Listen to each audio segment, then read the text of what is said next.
আজ হলো 22শে জানুয়ারি আর আমি সকাল সকাল স্নান টান করে রেডি হয়ে নিয়েছি আর একটা নতুন জামাও পরে নিয়েছি।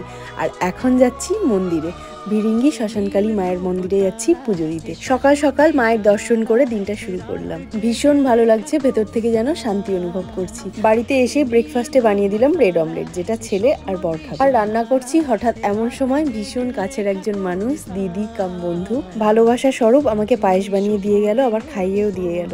তারপর সন্ধেবেলা বর অফিস থেকে ফিরে সেও বানাতে বসেছে পায়েস, আবার এনেছে সাথে করে কেক। কারণ আজকে আর অন্য কিছু না, আজ হলো আমার শুভ জন্মদিন। 30 বছর আগে এই দিনটাতে আমার বাবা মার কোল আলো করে এসেছিল একটা ছোট্ট মিষ্টি ফুটফুটে মেয়ে, সেটা হলাম আমি। মিষ্টি কিনা বলতে পারবো না, তবে মানুষ হিসাবে আমি নিজেকে 10 আউট অফ 10ই দেবো, কারণ আমি নিজেকে নিয়ে ভীষণ ভাবে সন্তুষ্ট আর আমি সারা জীবন এইরকমই থাকতে চাই। আর এটা হলো আমার ডিনারের থালি, যেটা আমার বর সাজিয়ে দিয়েছে। আর এখানে আছে চিংড়ি আলু দিয়ে কষা, আর মিষ্টিটা পাঠিয়েছে আর এক বন্ধু।